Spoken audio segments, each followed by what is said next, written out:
Meaning of dismember. Dismember. Dismember.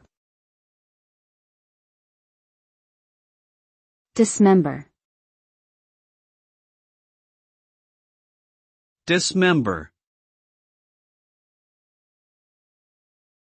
The word dismember refers to the act of separating or cutting apart something, typically a human or animal body, into smaller parts.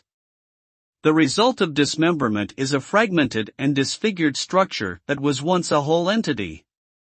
This violent act is often associated with criminal behavior and can have both physical and psychological impacts on the victim and those involved. Dismemberment can also occur through natural processes such as decay or erosion, but its intentional use as a means of harm is where it holds its most significant meaning.